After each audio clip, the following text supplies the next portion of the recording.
اعوذ باللہ من الشیطان الرجیم بسم اللہ الرحمن الرحیم اذا وقعت الواقعہ لیس لوقعتها کاذبہ خافضۃ رافعہ اذا رجت الارض رجا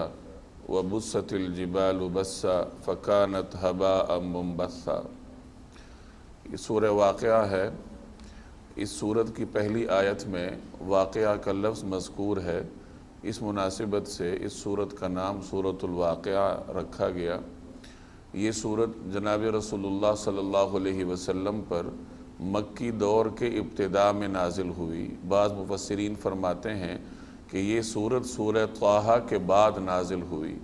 گویا کہ قرآن کریم کی ابتداء میں نازل ہونے والی صورتوں میں سے ایک سورت یہ سورۃ الواقعہ بھی ہے۔ اس سورت میں بنیادی طور پر 4 مضامین کا بیان فرمایا گیا۔ پہلے نمبر پر اس میں عقیدہ توحید کا بیان ہے، دوسرے نمبر پر اس میں عقیدہ رسالت کا بیان ہے، تیسرے نمبر پر اس میں قیامت کے وقوع کا بیان ہے، اور چوتھے نمبر پر اس میں قرآن کریم کی حقانیت کا بیان ہے۔ سورت کے آغاز میں اللہ جل جلالہ نے قیامت واقع ہونے کے منظر کو بیان کیا ہے۔ اس کے بعد انسانوں کی 3 قسمیں بیان فرمائی ہیں، 2 قسمیں اہل جنت میں سے اور 1 قسم اہل جہنم میں سے۔ جنت میں سے کچھ لوگ وہ ہوں گے جو جنت کے اعلیٰ درجات میں ہوں گے، جنہیں مقربین کہا جاتا ہے، اور کچھ عام جنتی ہوں گے، اور تیسرے نمبر پر وہ لوگ جو کہ اہل جہنم ہیں، جو اللہ کے نافرمان ہیں۔ تو انسانوں کے ان 3 طبقات اور ان کا حشر، ان کی جزا کا بیان اس صورت میں موجود ہے۔ اور اس کے بعد اللہ تبارک و تعالی نے انسان پر اپنی مختلف انعامات کا ذکر فرمایا اور انسان کے ناشکرہ ہونے کو بیان کیا کہ ہم نے انسان پر یہ نعمتیں کی اور اس کے باوجود وہ ہمارا شکر ادا نہیں کرتا۔ پھر اللہ تبارک و تعالیٰ نے اس صورت میں قرآن کریم کی عظمت کو بیان کیا اور اس کے بعد انسان کو اس کی موت یاد دلائی ہے۔ تو اس طریقے سے اس صورت میں بنیادی عقائد کا بیان آپ کو ملے گا۔ عقیدہ توحید ہے، بعث بعد الموت کا بیان ہے، اور قرآن کریم کی حقانیت کا بیان ہے۔ حضرت عبداللہ بن مسعود رضی اللہ تعالی عنہ کے بارے میں آتا ہے کہ جب ان کی حیات مبارکہ کے آخری لمحات تھے تو حضرت عثمان رضی اللہ تعالی عنہ ان کی عیادت کے لیے تشریف لے گئے۔ تو حضرت عثمان رضی اللہ تعالی عنہ نے ان سے پوچھا کہ آپ کو کس چیز کا ڈر ہے؟ تو انہوں نے فرمایا کہ مجھے اپنے گناہوں کا ڈر ہے۔ حضرت عثمان رضی اللہ تعالی عنہ نے پوچھا کہ آپ کو کس چیز کی خواہش ہے؟ تو حضرت عبداللہ بن مسعود رضی اللہ تعالی عنہ نے فرمایا کہ مجھے اللہ جل جلالہ کی رحمت کی طلب ہے، میری خواہش ہے کہ اللہ جل جلالہ کی رحمت میری طرف متوجہ ہو جائے۔ تو حضرت عثمان رضی اللہ تعالی عنہ نے انہیں کچھ وظیفے کی پیشکش کی کہ ہم آپ کا کچھ وظیفہ مقرر کر دیتے ہیں۔ تو حضرت عبداللہ بن مسعود رضی اللہ تعالی عنہ نے فرمایا کہ مجھے اس کی ضرورت نہیں ہے۔ تو حضرت عثمان رضی اللہ تعالی عنہ نے فرمایا کہ آپ کے بعد آپ کی بچیوں کے کام آئے گا، کہ ہم آپ کا وظیفہ مقرر کیے دیتے ہیں، آپ کو تو اس کی حاجت نہیں ہے، لیکن آپ کے بعد آپ کی بیٹیوں کے کام آئے گا۔ تو حضرت عبداللہ بن مسعود رضی اللہ تعالی عنہ نے فرمایا کہ آپ کو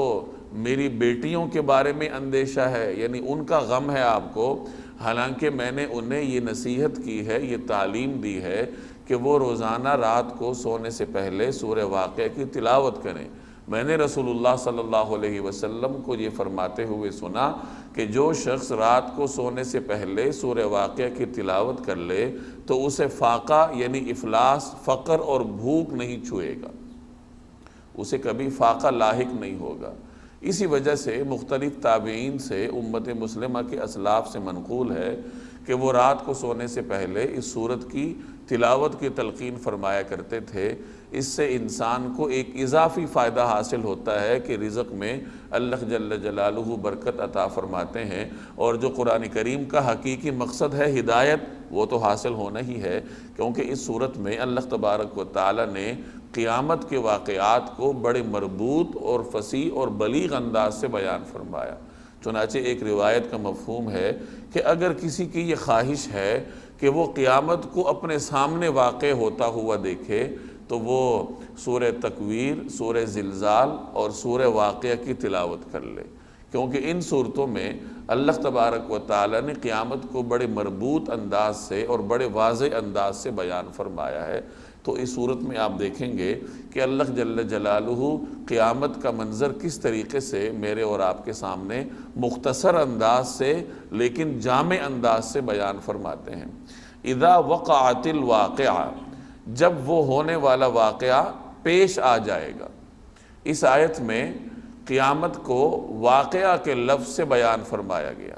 قیامت کو اللہ تبارک و تعالی نے مختلف ناموں سے بیان فرمایا ہے، کہیں اس کو یوم علیم کہا گیا، کہیں اس کو یوم عقیم کہا گیا، یوم عسیر کہا گیا، یوم الجمع، یوم التغابن، یوم الحشر۔ یہ قرآن کریم میں قیامت کے مختلف نام ہیں جو اللہ تبارک و تعالی نے مذکور فرمائے ہیں۔ یوم الآزفہ بھی کہا گیا، الطامۃ الکبریٰ بھی کہا گیا، زلزلے سے بھی قرآن کریم کو تعبیر کیا گیا، الحاقہ بھی کہا گیا، اور یہاں اس آیت میں الواقعہ کہا گیا۔ قرآن کریم نے قیامت کے یہ جو مختلف نام ذکر فرمائے ہیں، یہ در حقیقت قیامت کے مختلف حالات کا بیان ہے۔ قیامت کے ہر نام میں آپ کو قیامت کا کوئی واقعہ ملے گا۔ الواقعہ واقع ہونے والی، یعنی کوئی شک اور شبے میں نہ رہنا، قیامت میں واقع ہونا ہی ہے۔ یوم عسیر بڑا مشکل دن ہے، یوم علیم عذاب کا دن ہے، یوم الدین جزا اور سزا کا دن ہے، یوم الجمع اس دن اللہ سب کو جمع کرے گا۔ تو قیامت کے مختلف ناموں میں آپ کو قیامت کے مختلف اوصاف کا ذکر ملے گا کہ کس طریقے سے قیامت واقع ہوگی۔ چنانچہ قیامت ایک مکمل حالت کا بیان ہے اور اس کے مختلف مراحل ہیں۔ چنانچہ قرآن کریم کی ایک آیت میں قیامت کے وقوع کی تفصیل بیان فرمائی گئی کہ وَنُفِخَ فِي الصُّورِ فَصَعِقَ مَن فِي السَّمَاوَاتِ وَمَن فِي الْأَرْضِ إِلَّا مَن شَاءَ اللَّهُ ثُمَّ نُفِخَ فِيهِ أُخْرَى فَإِذَا هُمْ قِيَامٌ يَنظُرُونَ، کہ جب سور میں پھونکا جائے گا تو زمین و آسمان میں جو بھی ہیں ان سب پر مدہوشی طاری ہو جائے گی، سوائے ان کے جن کو اللہ محفوظ رکھے ان حالات سے۔ ثم نفخ فیہ اخری، اور پھر دوبارہ سور پھونکا جائے گا، فاذا ہم قیام ینظرون، چنانچہ وہ سب کھڑے ہو کر دیکھنے لگ جائیں گے۔ تو اس آیت میں قیامت کے مراحل کا بیان ہے کہ قیامت دو مراحل پر مشتمل ہے۔ پہلے مرحلے میں سور پھونکا جائے گا، چنانچہ اس سور کا اثر یہ ظاہر ہوگا کہ جتنے بھی لوگ اس وقت دنیا میں موجود ہوں گے ان سب پر مدہوشی طاری ہو جائے گی، موت واقع ہو جائے گی۔ اب اگلی مرتبہ پھر سور پھونکا جائے گا تو اس سور پھونکنے کا اثر یہ ظاہر ہوگا کہ جتنے بھی لوگ قبروں میں ہیں، جتنے لوگوں پر بھی موت اس سے پہلے طاری ہو چکی ہے، وہ سب جی اٹھیں گے اور سب اپنی اپنی قبروں سے اپنی موت کی حالتوں سے کھڑے ہو کر میدان حشر کی طرف جانا شروع کر دیں گے۔ تو یہ دو مرتبہ سور پھونکے جانے کا ذکر اس آیت میں مذکور ہے، اور ان کو نفخہ اولا اور نفخہ ثانیہ سے تعبیر کیا گیا۔ پہلی مرتبہ سور پھونکنا اور دوسری مرتبہ سور پھونکنا۔ ایک روایت کا مفہوم ہے کہ جب اللہ تبارک و تعالی نے زمین و آسمان کو پیدا فرمایا تو اس کے بعد اللہ جل جلالہ نے سور کو پیدا فرمایا اور حضرت اسرافیل کے سپرد کیا گیا۔ چنانچہ حضرت اسرافیل وہ سور لیے، اوپر کی طرف نگاہیں مرکوز کیے ہوئے ہیں کہ کب اللہ کی جانب سے اذن ہوگا اور وہ سور پھونکے تاکہ قیامت کا وقوع، قیامت واقع ہونا شروع ہو جائے۔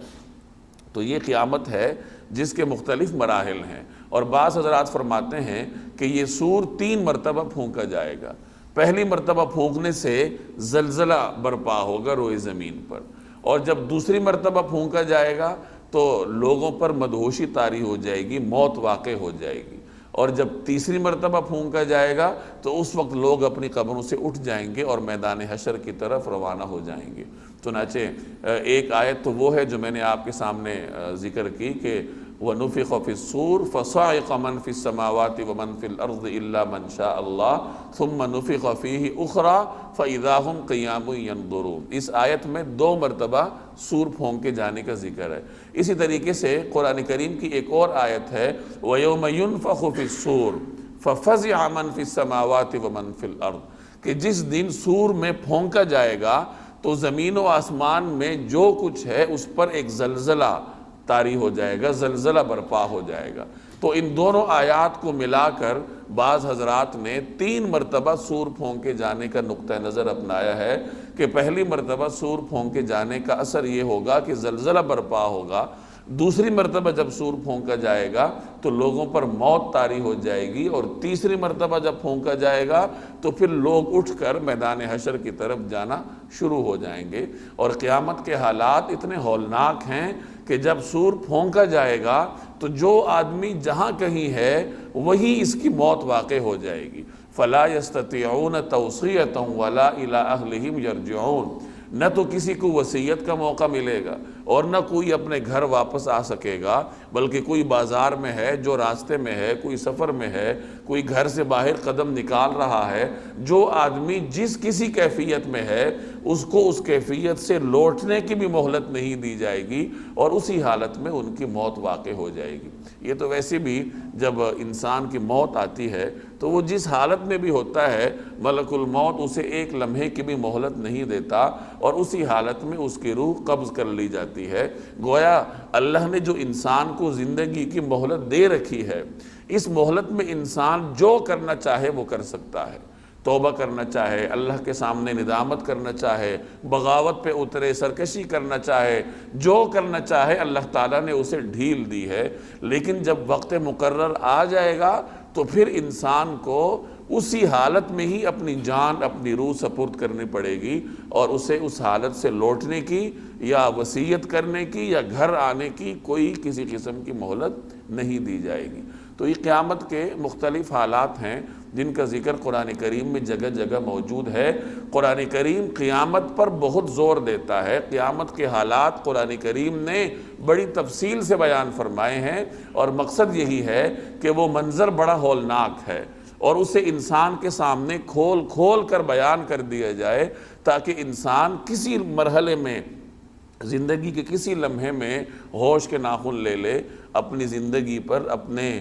معمولات پہ نظر ثانی کرے، اور دنیا کمانے کے ساتھ ساتھ اپنا کچھ وقت اللہ جل جلالہ کے لیے بھی نکالنے کی کوشش کرے۔ اذا وقعت الواقعہ، جب وہ ہونے والا واقعہ پیش آ جائے گا۔ تو اس آیت میں قیامت کا نام واقعہ ذکر کیا گیا، اور یہ ایک اور جگہ بھی موجود ہے کہ فَيَوْمَئِذٍ وَقَعَتِ الْوَاقِعَةُ، کہ جب اس دن وہ واقع ہونے والی چیز واقع ہو جائے گی۔ اور اس آیت سے پہلے 2 آیتوں میں اللہ تبارک و تعالی نے قرآن کریم کے واقع ہونے کے منظر کو بیان فرمایا کہ فَحُمِلَتِ الْأَرْضُ وَالْجِبَالُ فَدُكَّتَا دَكَّةً وَاحِدَةً، کہ جب سور پھونک دیا جائے گا، اچانک اللہ تبارک و تعالی کے حکم سے جب فرشتہ سور پھونکے گا اور زمین اور پہاڑوں کو پٹخ کر ریزہ ریزہ کر دیا جائے گا، جب یہ مراحل پیش ہو جائیں گے، جب یہ منظر برپا ہوگا فَيَوْمَئِذٍ وَقَعَتِ الْوَاقِعَةُ، تو اس دن وہ واقع ہونے والی چیز واقع ہو جائے گی، مراد قیامت کا دن ہے۔ گویا منکرین کو یقین دلایا جا رہا ہے کہ تم جتنا بھی انکار کر لو، تمہارے انکار کرنے سے کچھ نہیں ہوتا، تم جتنے بھی خواب غفلت میں سوتے رہو، تمہارے غفلت میں پڑے رہنے سے کچھ نہیں ہوتا، جب وہ وقت آئے گا تو قیامت آ کے رہے گی اور تم دیکھتے رہ جاؤ گے۔ اذا وقعت الواقعہ، جب وہ ہونے والا واقعہ پیش آ جائے گا، لیس لوقعتها کاذبہ، تو اس کے پیش آنے کو کوئی جھٹلانے والا نہیں ہوگا۔ کاذبہ کا مطلب جھٹلانے والی، اس میں فاعل ہے کہ اس کے پیش آنے کو کوئی جھٹلانے والا نہیں ہوگا۔ یعنی زندگی میں تو جھٹلاتے ہیں، کہتے ہیں کہ بس یہی ان ہی الا حیاتنا الدنیا نموت ونحیا وما یہلکنا الا الدہر، کہ ہماری زندگی تو بس یہی ہے کہ ہم زندگی جیتے ہیں اور پھر ہم مر جائیں گے، اور ہمیں موت دینے والی کوئی اور ہستی نہیں ہے بلکہ زمانہ ہے۔ یہ زمانے کے سرد گرم ہے، زمانے کا جو پیش آنا ہے، اسی کی وجہ سے ہماری موت واقع ہوگی، ورنہ کوئی ایسی طاقت نہیں ہے جو ہمیں موت کے منہ میں دھکیل سکے۔ تو اس قسم کے نقطہ نظر، اس قسم کی باتیں ساری دھری کی دھری رہ جائیں گی، اور جب قیامت واقع ہوگی تو اسے کوئی جھٹلانے والا نہیں ہوگا۔ اور بعض حضرات نے اس کا ترجمہ یوں فرمایا کہ اس کے پیش آنے میں کوئی جھوٹ نہیں ہے، گویا کہ کاذب، یعنی اس میں فاعل کے صیغے کو مصدر کے معنی میں لے کر اس کا ترجمہ جھوٹ سے کیا جاتا ہے کہ اس کے پیش آنے میں کوئی جھوٹ نہیں ہے۔ تو دونوں ترجموں کا نتیجہ ایک ہی ہے کہ جب قیامت کا دن واقع ہوگا، جب قیامت آئے گی تو اس میں کسی قسم کا کوئی شک نہیں رہے گا اور کوئی اس کو جھٹلا نہیں سکے گا، وہ اتنی کھل کر اور اتنی وضاحت کے ساتھ وہ منظر لوگوں کے سامنے آ جائے گا۔ خافضۃ الرافعہ، وہ ایک تہ و بالا کرنے والی چیز ہوگی۔ خفض کہتے ہیں کم کرنے کو، کسی چیز کو پستی کی طرف دھکیلنے کو، اور رفع کہتے ہیں بلند کرنے کو، یعنی وہ پستی میں دھکیلنے والی اور بلند کرنے والی چیز ہوگی، انسانیت کو، انسانوں کو، مخلوقات کو تہ و بالا کر دے گی کہ دنیا میں جو لوگ اونچے مرتبوں پہ ہوں گے، بڑے بڑے مناصب پر آپ کو نظر آتے ہیں، لیکن اللہ جل جلالہ کے نافرمان ہیں، تو موت اور قیامت ان کو ذلت کی پستیوں میں پھینک دے گی۔ اور بعض لوگ دنیا میں بڑے قسم پرسی میں نظر آتے ہیں، غبار آلود نظر آتے ہیں، دیکھنے میں ان کی کوئی حیثیت معلوم نہیں ہوتی، لیکن وہ اللہ کے نیک بندے ہوں گے تو موت یا قیامت ان کو بلند مناصب پر فائز کر دے گی۔ تو اس طریقے سے قیامت لوگوں کی حالت کو تبدیل کر دے گی۔ ویسے موت ظاہری طور پر ایک توازن اور مساوات برپا کر دیتی ہے کہ ایک آدمی بڑے محلات میں رہتا ہے، بڑے عالیشان بستر پر سوتا ہے، اور ایک آدمی جھگی میں زمین پر سوتا ہے، موت ان دونوں کی تفریق کو ختم کر کے دونوں کو ایک جیسی قبر میں سلا دیتی ہے۔ تو ظاہری طور پر دیکھنے میں موت تفریق کو ختم کرنے والی ہے، لیکن در حقیقت موت تفریق برپا کرنے والی ہوتی ہے کہ اللہ کا نیک بندہ اور نافرمان بندہ، ان دونوں میں موت تفریق کر دیتی ہے، اور دونوں میں قیامت بھی تفریق واقع کرے گی کہ جو اللہ کے نیک بندے ہیں انہیں بلند مقامات دیے جائیں گے، وہ قبر میں آرام سے ہوں گے، دیکھنے میں تو وہ قبر میں نظر آ رہے ہیں آپ کو، لیکن در حقیقت وہ جنتوں میں ہیں، وہ آرام میں ہیں۔ اور جو اللہ کے نافرمان بندے ہوں گے، جو باغی لوگ ہوں گے، وہ دیکھنے میں تو آپ کو قبر میں سوتے ہوئے نظر آتے ہیں، لیکن در حقیقت وہ جہنم میں اور آگ کے بدترین عذاب سے دوچار ہو رہے ہوتے ہیں۔ تو اس طریقے سے قیامت انسانیت میں مخلوقات کی صورتحال کو تہ و بالا کر دے گی، انقلاب برپا کر دے گی، اونچے اونچے محلات میں رہنے والے نافرمانوں کو ذلت کی پستیوں میں پھینک دے گی، اور اللہ تبارک و تعالیٰ کی اطاعت کرنے والے فقیروں اور درویشوں کو وہ بلند مقامات پر اور آرام اور آسائش کی زندگی عطا کرے گی۔ تو اس حقیقت کی طرف اس آیت میں اشارہ فرمایا گیا، خافضۃ الرافعہ، وہ ایک تہ و بالا کرنے والی چیز ہوگی۔ یہ تو قیامت کا ذکر ہے، ویسے موت کی بھی یہی صورتحال ہے جیسے میں نے عرض کیا، کیونکہ جس آدمی کی موت واقع ہو جائے گی تو اس کے لیے وہی قیامت ہے۔ جو آدمی جب مرتا ہے، جب اس کی روح قبض ہوتی ہے، جب وہ روح فرشتے کے حوالے کرتا ہے، تو وہی اس کے لیے قیامت ہے، اور وہی اس کے لیے خافضۃ الرافعہ ہے۔ اگر وہ نیک آدمی ہے تو وہ بے شک دنیا میں فرش پہ سوتا تھا، زمین پر سوتا تھا، اس کو کھانے کے لیے دو نوالے میسر نہیں تھے، لیکن اب وہ آرام کے، آسائش کی نعمتوں میں رہے گا۔ اور اگر وہ بدکار ہے تو بے شک وہ دنیا میں بڑے بڑے محلات میں رہتا ہو، لیکن اب اس کے لیے ایک نہ ختم ہونے والے تکلیفوں کا سلسلہ شروع ہو چکا ہے۔ تو اس طریقے سے موت ہو یا قیامت ہو، وہ انسانیت کو تہ و بالا کر کے رکھ دے گی۔ اذا رجت الارض رجا، جب زمین ایک بھونچال سے جھنجھوڑ دی جائے گی، وبست الجبال بسا، اور پہاڑوں کو پیس کر چورا کر دیا جائے گا، ریزہ ریزہ کر دیا جائے گا، فکانت ہباء منبثا، یہاں تک کہ وہ بکھرا ہوا غبار بن کر رہ جائے گا۔ قیامت کا مطلب یہ ہے کہ اللہ جل جلالہ اس کائنات کے نظام کو ایک مرتبہ لپیٹ دے گا۔ آپ کو یہاں عالم ارضی نظر آتا ہے، زمین اور اس کے اوپر رہنے والی زندگی، اسی طریقے سے عالم بالا ہے، اوپر کی زندگی ہے، فرشتے ہیں، اور آپ کو ایک فضائی کائنات نظر آتی ہے جس میں اجرام فلکی ہیں، سورج ہے، چاند ہے، ستارے ہیں، تو اس تمام تر نظام کو ایک مرتبہ اللہ تبارک و تعالی ختم فرمائے گا، اور اس نظام کو ختم کرنے کا دوسرا نام قیامت ہے۔ اس کے بعد اللہ تبارک و تعالی پھر نئے سرے سے کائنات کو آباد فرمائیں گے، زمین بچھائی جائے گی جہاں پر پھر میدان حشر لگے گا، اللہ تبارک و تعالی کے فیصلے ہوں گے نیک اور بد کے درمیان۔ تو ایک مرتبہ اس پورے نظام کو ختم کیا جائے گا، اور چونکہ انسان زمین پر رہتا ہے، زمین کی چیزوں کو اس کے سامنے بیان کیا جائے تو وہ جلدی سمجھتا ہے، تو بعض اوقات قرآن کریم صرف زمین کے حالات کو بیان کرتا ہے کہ تمہارے سامنے پہاڑ ہیں، یہ زمین ہے، یہ سب کچھ ریزہ ریزہ ہو جائے گا۔ یہ پہاڑ جو تمہیں دیکھنے میں بڑی بڑی جسامت والے نظر آتے ہیں، جب قیامت واقع ہوگی تو یہ روئی کے گالوں کی طرح اڑتے ہوئے نظر آئیں گے۔ وَتَكُونُ الْجِبَالُ كَالْعِهْنِ الْمَنْفُوشِ، کہ یہ جو پہاڑ ہیں یہ دھن کی ہوئی روئی کے گالوں کی طرح فضا میں تیر رہے ہوں گے۔ یہاں بھی اسی صورتحال کو بیان فرمایا گیا کہ جب زمین ایک بھونچال سے جھنجھوڑ دی جائے گی، جب زلزلہ برپا ہوگا، بڑا خوفناک قسم کا زلزلہ واقع ہوگا، اور دوسرے نمبر پر پہاڑوں کو پیس کر چورا چورا کر دیا جائے گا، اور پھر کیا ہوگا؟ وہ بکھرا ہوا غبار بن کر رہ جائیں گے۔ جس طریقے سے گرد و غبار فضا میں اڑتا ہے، آپ کو گرد اڑتی ہوئی نظر آتی ہے، اسی طریقے سے یہ پہاڑ بھی گرد و غبار بن کر فضا میں تحلیل ہو جائیں گے۔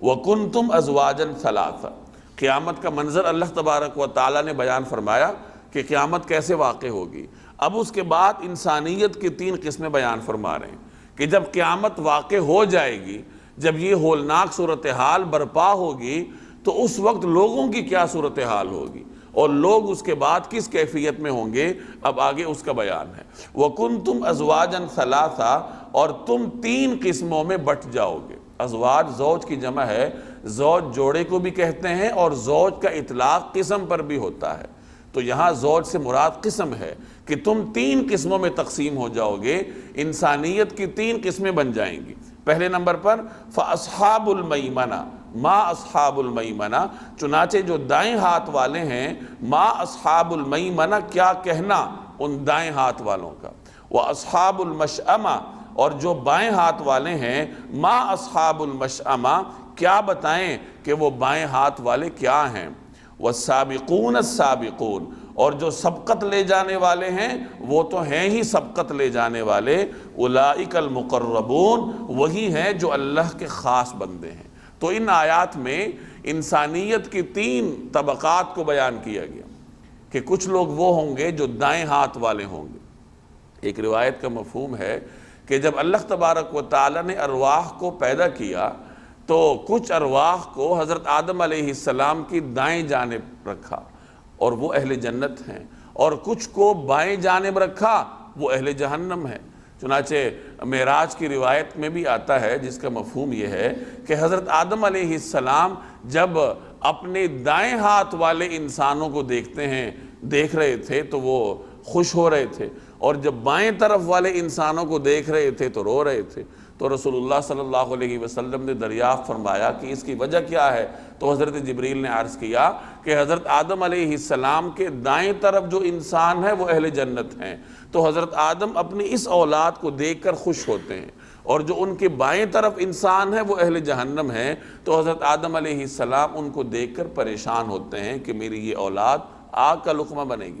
تو دائیں طرف والے لوگ اہل جنت ہیں۔ اسی طریقے سے قیامت والے دن ان کو عرش کے دائیں طرف رکھا جائے گا، اور اہل جہنم کو عرش کے بائیں طرف رکھا جائے گا۔ تو دائیں طرف والوں سے مراد جو اہل جنت ہیں، جو دنیا میں اللہ تبارک و تعالیٰ کی اطاعت کیا کرتے تھے، اور ان کو نامہ اعمال بھی دائیں ہاتھ میں دیا جائے گا، اور ان کو روانہ بھی دائیں طرف کیا جائے گا، اور بائیں طرف والے انہیں نامہ اعمال بھی بائیں ہاتھ میں دیا جائے گا، اور ان کو روانہ بھی بائیں طرف ہی کیا جائے گا۔ تو دائیں طرف ایک برکت کی علامت ہوتی ہے، اس لیے حدیث میں ہر قسم کے مبارک کام کو دائیں طرف سے شروع کرنے کی تعلیم دی گئی ہے کہ کھانا کھانا ہے دائیں ہاتھ سے کھاؤ، لباس پہننا ہے دائیں ہاتھ سے شروع کرو، جوتا پہننا ہے دائیں ہاتھ سے، دائیں طرف سے شروع کرو، مسجد میں جانا ہے پہلے دایاں پاؤں اندر داخل کرو، تو ہر مبارک کام، ہر مقدس کام کو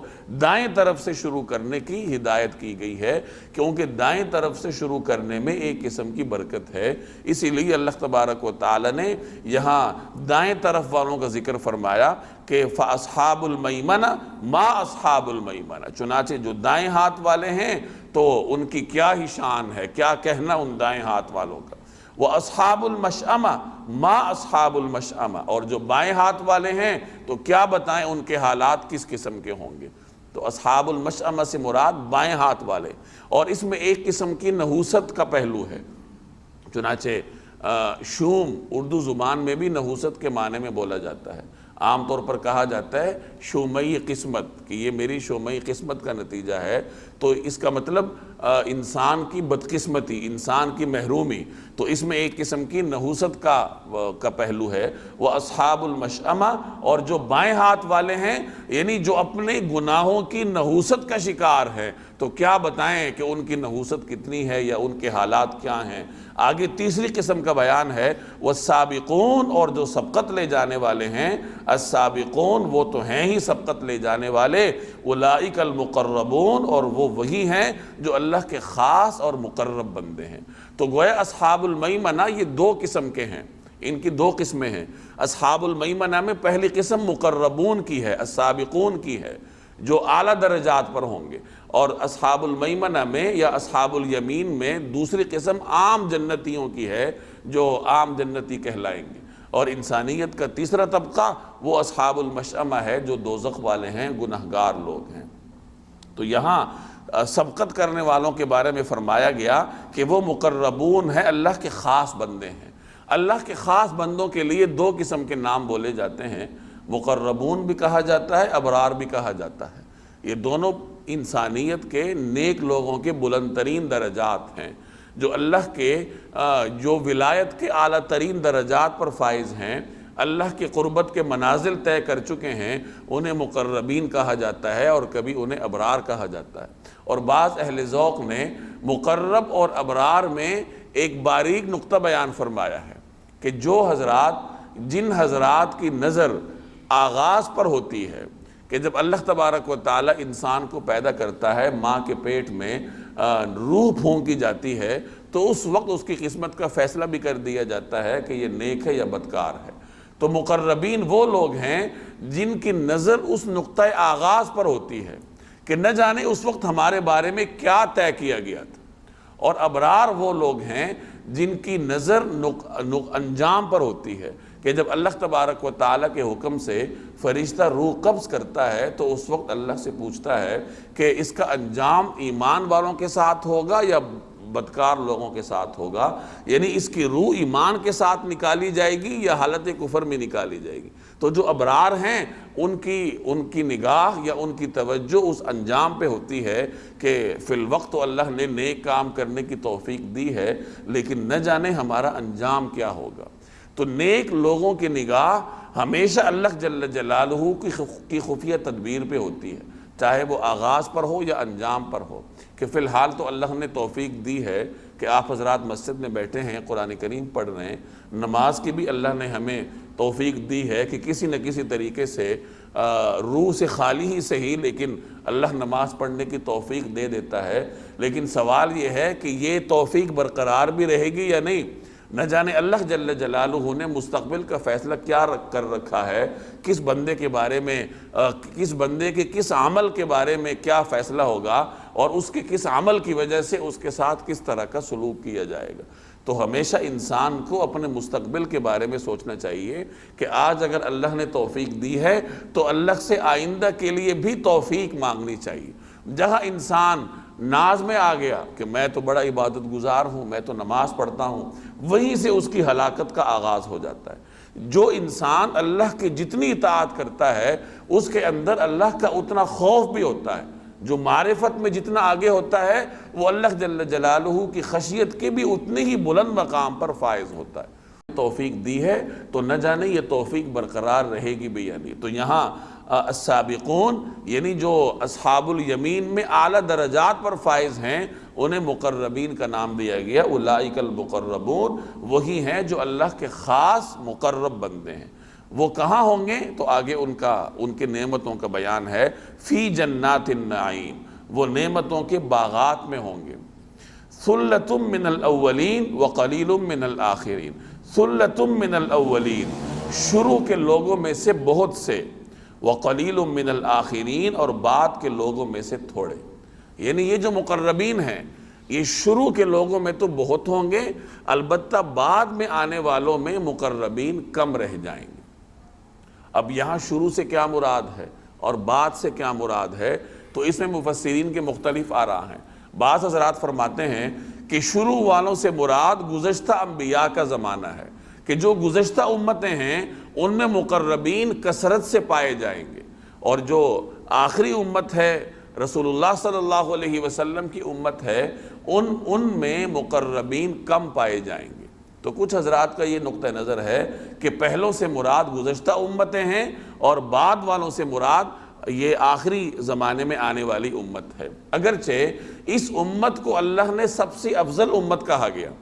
لیکن پچھلی امتوں میں مقربین کے زیادہ ہونے سے اس امت کی فضیلت میں کوئی کمی واقع نہیں ہوتی، اس لیے کہ گزشتہ امتوں میں انبیاء کثرت سے گزرے ہیں، انبیاء اور مرسلین کثرت سے گزرے ہیں، اور ظاہر ہے کہ مقربین کا اعلیٰ ترین درجے پر نبی فائز ہوتا ہے۔ تو چونکہ گزشتہ امتوں میں انبیاء مرسلین کثرت سے گزرے ہیں، اس لیے فرمایا گیا کہ گزشتہ امتوں میں مقربین کثرت سے ہوں گے۔ اور بعض حضرات فرماتے ہیں کہ یہ پہلے اور بعد سے مراد یہی امت ہے، جناب رسول اللہ صلی اللہ علیہ وسلم کی امت مراد ہے، کہ اس امت کے پہلے طبقے میں مقربین کثرت سے ہوں گے، اور اس امت کے آخری طبقے میں مقربین کی تعداد کم ہو جائے گی۔ پہلے طبقے سے مراد جناب رسول اللہ صلی اللہ علیہ وسلم کا زمانہ ہے، صحابہ کرام کا زمانہ ہے، تابعین کا زمانہ ہے، وہ زمانہ ہے جس کے بارے میں رسول اللہ صلی اللہ علیہ وسلم نے خیر کی پیشن گوئی فرمائی کہ بہترین زمانہ وہ ہے جو میرا ہے، اس کے بعد وہ جو ان کے ساتھ ملا ہوا ہے، اور اس کے بعد وہ لوگ جو ان کے ساتھ، یعنی صحابہ کا زمانہ، تابعین کا زمانہ اور تبع تابعین کا زمانہ۔ اس زمانے میں خیر کی پیشن گوئی، خیر کی خبر جناب رسول اللہ صلی اللہ علیہ وسلم دے چکے ہیں، تو گویا ان زمانوں میں مقربین کثرت سے ہوں گے، اور بعد میں آنے والے زمانوں میں چونکہ گناہ پھیل جائیں گے، لوگوں کے ایمان کمزور ہو جائیں گے، تو مقربین کم رہ جائیں گے۔ اور ایک تیسرا نقطہ نظر بھی ہے کہ پہلوں سے مراد وہ لوگ ہیں جنہوں نے انبیاء کی صحبت پائی ہے، کہ اس کا تعلق ہر زمانے سے ہے، ہر پیغمبر کی امت سے ہے، اور پہلوں سے مراد وہ لوگ جو ہر نبی کے قریب رہے، اس کی صحبت پائی، انبیاء کی تربیت میں رہے، ان کے راستے پر چلے، تو ان لوگوں میں مقربین کثرت سے ہوں گے۔ اور بعد والوں سے مراد وہ لوگ جو اپنے اپنے زمانے میں انبیاء کرام کی براہ راست تربیت سے محروم رہے، جنہوں نے انبیاء کا زمانہ نہیں پایا، انبیاء کی صحبت نہیں اٹھائی، تو ان کے ایمان میں کمزوری ہوگی اور ان میں مقربین کی تعداد کم ہوگی۔ تو یہ مختلف نقطہ نظر ہیں حضرات مفسرین کے کہ مقربین کے بارے میں، کہ مقربین اللہ کے خاص بندے ہیں، اور وہ نعمتوں کے باغات میں ہوں گے، اور یہ شروع کے لوگوں میں سے تو بہت ہوں گے، یعنی شروع کے لوگوں میں مقربین کافی تعداد میں ہوں گے، وَقَلِيلٌ مِّنَ الْآخِرِينَ، اور جو بعد کے لوگ ہیں ان میں مقربین کی تعداد میں کمی واقع ہوتی جائے گی۔ اور شروع کے لوگوں اور بعد کے لوگوں سے کیا مراد ہے، تو اس میں تین نقطہ نظر میں نے آپ کے سامنے عرض کی۔ اعلیٰ سرور موضونہ، سونے کے تاروں سے بنی ہوئی اونچی نشستوں پر، سرور سریر کی جمع ہے، سریر چارپائی کو بھی کہتے ہیں، مراد اونچی نشست ہے، سونے کے تاروں سے بنی ہوئی اونچی نشستوں پر، متکئین علیہا متقابلین، ایک دوسرے کے سامنے ان پر تکیہ لگائے ہوئے، کہ یہ مقربین جنتوں میں ہوں گے، نعمت والے باغات میں ہوں گے، اور ان کے بیٹھنے کے لیے سونے کے تاروں سے بنے ہوئے تخت ہوں گے، جس پر یہ ایک دوسرے کے سامنے بیٹھے ہوں گے، ایک دوسرے کی طرف پیٹھ نہیں کریں گے، چونکہ ایک دوسرے کی طرف پیٹھ کرنے میں ایک طرح کی بے ادبی کا شائبہ ہوتا ہے، عام طور پر اخلاقیات کے منافی سمجھا جاتا ہے کسی کی طرف پیٹھ کرنا، تو اہل جنت ایک دوسرے کے آمنے سامنے بیٹھے ہوں گے، اسی طریقے سے سورہ یاسین میں بھی اس کی تفصیلات موجود ہیں کہ کس طریقے سے اہل جنت اپنی بیویوں کے ساتھ اونچے اونچے نشستوں پر تکیے لگائے بیٹھے ہوں گے اور خوش گپیوں میں مصروف ہوں گے۔ یطوف علیہم ولدان مخلدون، سدا رہنے والے لڑکے ان کے سامنے گردش میں ہوں گے۔ یہ جنت میں جنتیوں کی خدمت کرنے کے لیے لڑکے ہوں گے جو ہمیشہ اسی لڑکپن کی عمر میں رہیں گے۔ اب یہ کون ہوں گے؟ کچھ حضرات فرماتے ہیں کہ یہ مشرکین کی وہ اولادیں ہوں گی جو بلوغت سے پہلے انتقال کر گئے۔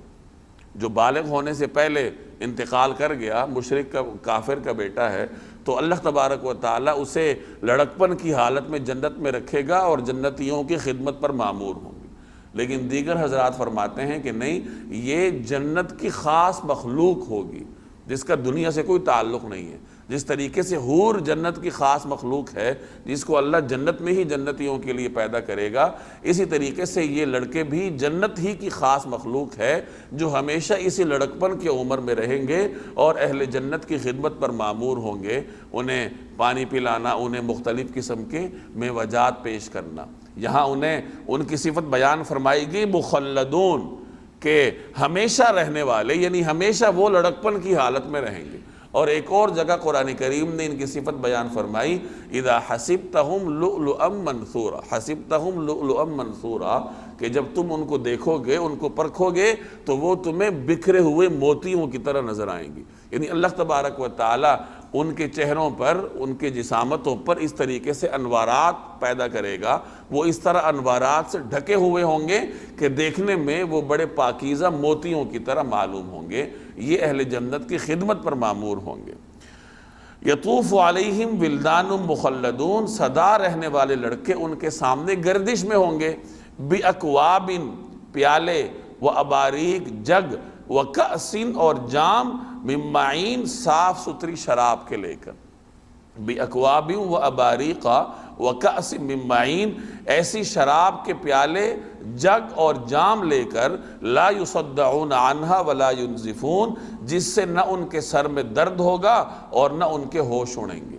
دنیا میں انسان جو شراب پیتا ہے وہ غلاظت پر مشتمل ہے، اس کی وجہ سے انسان اپنا ہوش کھو بیٹھتا ہے اور اپنے ہوش و حواس میں نہیں رہتا، جس کی وجہ سے وہ زبان سے کچھ بھی نکال سکتا ہے، کفریہ جملہ بھی نکال سکتا ہے، کسی کو گالی بھی دے سکتا ہے، کچھ بھی کہہ سکتا ہے جب وہ ہوش میں ہی نہیں ہے۔ انسان ہوش کا نام ہے نا، ہوش میں ہے تو انسان ہے، اگر ہوش میں ہی نہیں ہے تو وہ پھر انسانی جامے سے باہر ہے، اس سے کسی بھی چیز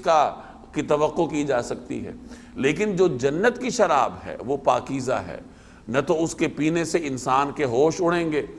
نہ اس کی طبیعت پر نشہ چھائے گا جس کی وجہ سے وہ ادھر ادھر کی باتیں کرنے لگ جائے، بلکہ وہ ایک پاکیزہ شراب ہوگی اور وہ شراب پی کر انسان کی فرحت اور بڑھ جائے گی، اس کے روحانیت میں مزید اضافہ ہو جائے گا۔ تو دنیا کی شراب میں چونکہ غلاظت ہے، اس لیے اللہ تبارک و تعالیٰ نے دنیا کی شراب پر پابندی لگائی، اور جو آدمی اس سے پرہیز کرے گا تو بدلے میں اللہ تبارک و تعالیٰ اسے جنت کی شراب پلائے گا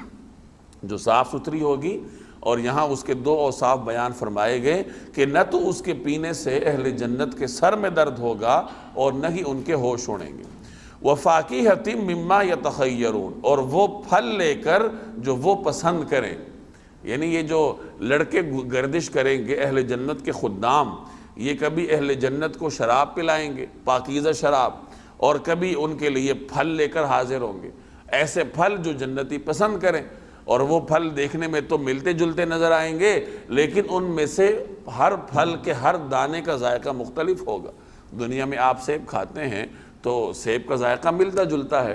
آم کھاتے ہیں تو آموں کا ذائقہ آپس میں ملتا جلتا ہوتا ہے، لیکن جنت کے پھلوں کا یہ امتیاز ہے کہ جنت میں سیب کا ہر دانہ دوسرے دانے سے ذائقے کے اعتبار سے بالکل مختلف ہوگا۔ اسی طریقے سے جو بھی پھل ہے اس کا ہر فرد دیگر افراد کے مقابلے میں ذائقے سے بالکل ہی مختلف ہوگا۔ گویا کہ جنت میں ہر وقت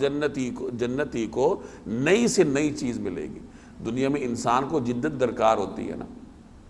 اور دین آپ کو پرانے احکامات پر عمل کرنے کا پابند بناتا ہے کہ جو احکامات 1400 سال پہلے تھے وہ احکامات آج بھی ہیں۔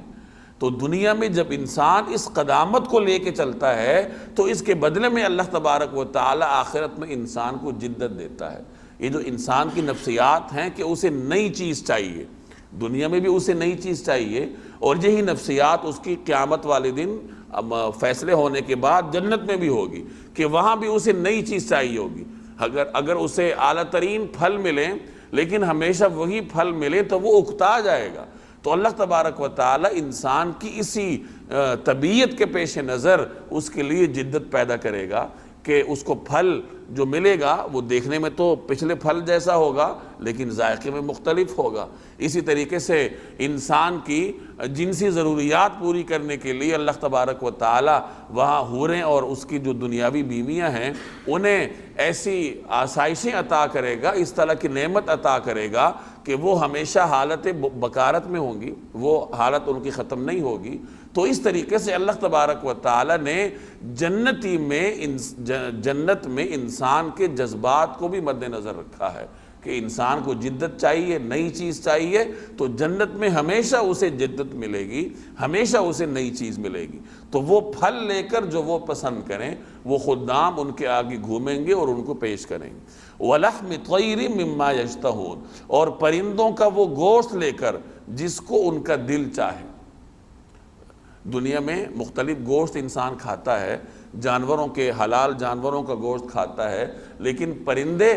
بکری سے اور مختلف جانوروں کے گوشت سے پرندوں کا گوشت زیادہ لذیذ ہوتا ہے۔ تو جنت میں اللہ تبارک و تعالی جنتی کے سامنے مختلف قسم کے پرندوں کا گوشت پیش فرمائیں گے جو جنتی اپنی مرضی سے منتخب کرے گا اور کھائے گا۔ وَحُورٌ عَيْن، اور وہ بڑی بڑی آنکھوں والی حوریں، کَأَمْثَالِ اللُّؤْلُؤِ الْمَكْنُونِ، ایسی جیسے چھپا کر رکھے ہوئے موتی، یعنی جیسے موتی کسی غلاف میں ہوتا ہے، ہر قسم کی گرد سے پاک ہوتا ہے، اسی طریقے سے اللہ تبارک و تعالی پاکیزہ حوریں اہل جنت کے لیے پیدا کریں گے۔ اور یہ حور خاص طور پر جنت کی مخلوق ہے جس کا دنیا سے کوئی تعلق نہیں ہے، یہ اللہ جنت میں ہی پیدا کرے گا اور اہل جنت کی خدمت کے لیے مامور ہوں گی۔ جزاء بما كانوا يعملون، یہ سب بدلہ ہوگا ان کاموں کا جو وہ کیا کرتے تھے، یعنی یہ جو ان کو میوے ملیں گے، پرندوں کا گوشت ملے گا، حوریں ملیں گی، یہ تمام تر بدلہ انسان کے ان اعمال کا ہوگا یا السابقون کے ان اعمال کا ہوگا جو وہ دنیا میں کرتے تھے۔ وہ دنیا میں نیکی کرنے میں سبقت کرتے تھے، ایک دوسرے سے آگے بڑھتے تھے، تو اس کے بدلے میں اللہ تبارک و تعالی جنت میں ان کے لیے ان نعمتوں کا انتظام فرمائیں گے۔ لا يسمعون فيها لغوا ولا تأثیما، وہ اس جنت میں نہ کوئی بیہودہ بات سنیں گے، ولا تأثیما، اور نہ کوئی گناہ کی بات، الا قیلا سلاما سلاما، ہاں جو بات ہوگی سلامتی ہی سلامتی کی ہوگی۔ دنیا میں انسان مختلف ایسی باتیں سنتا ہے جو اس کی طبیعت پر ناگوار گزرتی ہیں، سخت باتیں بھی سنتا ہے، ترش باتیں بھی سننی پڑتی ہیں۔ جنت میں اللہ تعالیٰ جنتی کو ان باتوں سے محفوظ رکھے گا، وہ وہاں پر کسی قسم کی سخت بات نہیں سنے گا، کوئی بیہودہ گفتگو نہیں ہوگی، بلکہ ہر طرف سے سلامتی ہی سلامتی کی صدائیں ہوں گی، یہاں تک کہ اللہ جل جلالہ کی جانب سے بھی اہل جنت پر سلامتی بھیجی جائے گی۔ سلام قولا من رب الرحیم، کہ رب رحیم کی جانب سے اہل جنت پر سلامتی بھیجی جائے گی، اور یہ در حقیقت ان کے روحانیت کی انتہا ہوگی۔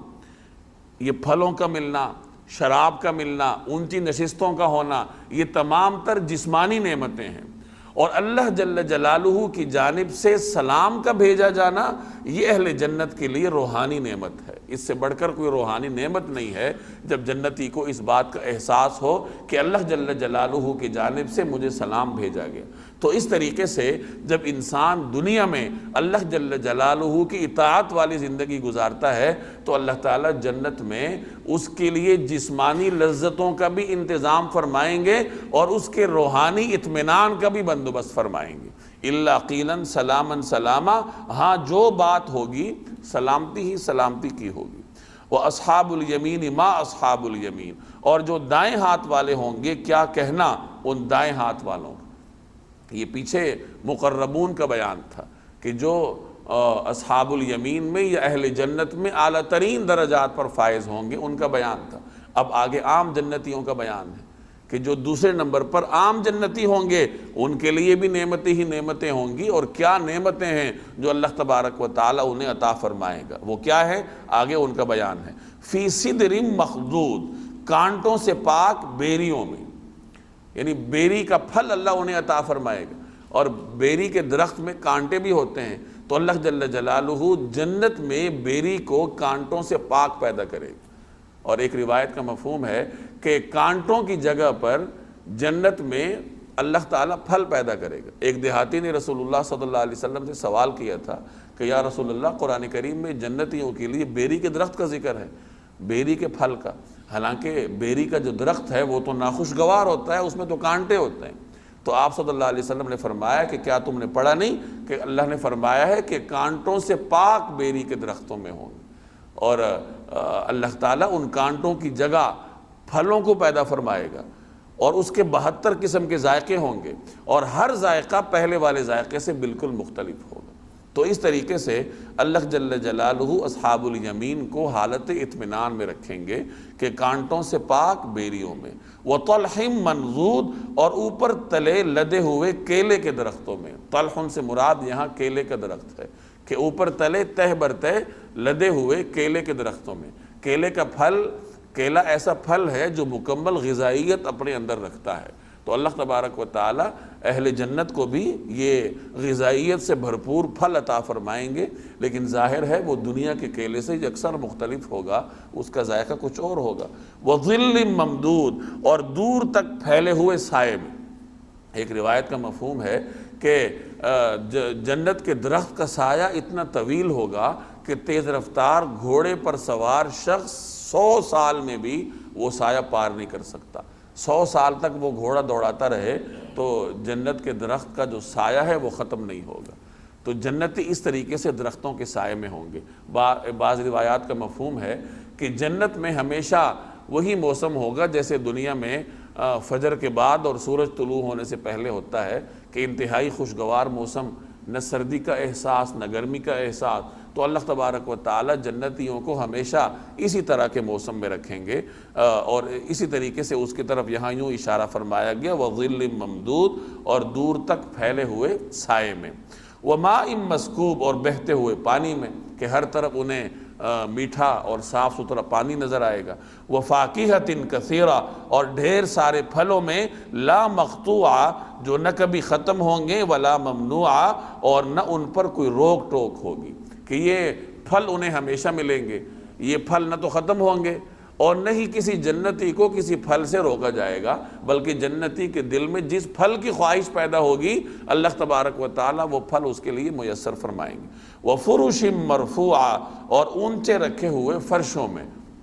کہ مختلف پھلوں میں ہیں اور اونچے رکھے ہوئے فرشوں میں ان کے لیے مختلف قسم کے نشستوں کا انتظام ہوگا جس پہ اہل جنت استراحت کریں گے۔ انا انشأناہن انشاء، یقین جانو ہم نے ان عورتوں کو نئی اٹھان دی ہے، فجعلناہن ابکارا، چنانچہ انہیں قوانیاں بنایا ہے، عرباً اترابا، محبت سے بھری ہوئی عمر میں برابر، لاصحاب الیمین، یہ سب کچھ دائیں ہاتھ والوں کے لیے، ثلۃ من الاولین، بہت سے شروع کے لوگوں میں سے ہوں گے، وثلۃ من الآخرین، اور بہت سے بعد والوں میں سے۔ ان آیات میں اللہ جل جلالہ نے ان عورتوں کا ذکر فرمایا ہے جو اللہ جل جلالہ اہل جنت کے لیے پیدا فرمائے گا۔ اب ان عورتوں کا صراحتاً پیچھے ذکر نہیں ہے، پیچھے فرش کا ذکر ہے، پھلوں کا ذکر ہے، تو مفسرین کی یہاں ان عورتوں کی وضاحت میں 2 قسم کی آراء ہیں کہ ان عورتوں سے مراد کیا ہے۔ بعض حضرات فرماتے ہیں کہ ان عورتوں سے مراد حوریں ہیں،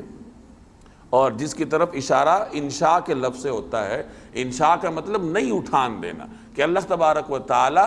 وہ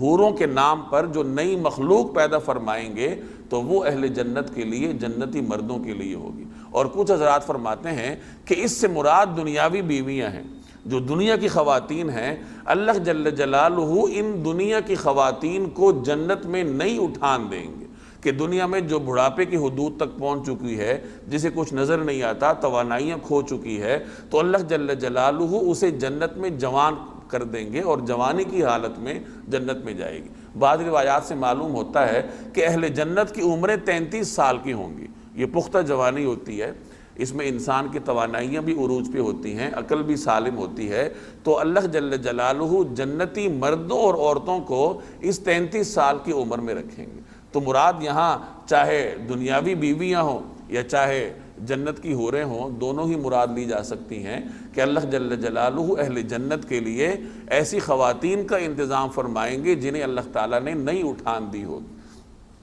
یہی دنیاوی بیویاں انسان کے لیے وہاں جوان ہو کر اور خوبصورت ہو کر پیش ہوں گی۔ بعض روایات میں آتا ہے کہ ام المومنین حضرت ام سلمہ رضی اللہ تعالی عنہ نے غالباً نبی کریم صلی اللہ علیہ وسلم سے پوچھا کہ اگر ایک عورت کی دنیا میں کئی شادیاں ہوں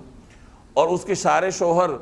جنت میں پہنچ جائیں اور وہ بھی جنت میں پہنچ جائے تو وہ کس کے ساتھ رہے گی؟ تو نبی کریم صلی اللہ علیہ وسلم نے ارشاد فرمایا کہ وہ ان شوہروں میں سے جس کا انتخاب کرے گی تو اللہ تعالیٰ اسی کے ساتھ اس کو رکھے گا، کہ اچھے اخلاق کی بنیاد پر وہ کسی شوہر کا انتخاب کرے گی کہ اس کے اخلاق دنیا میں اچھے تھے تو اللہ تعالیٰ اسی کے ساتھ اس کو رکھے گا۔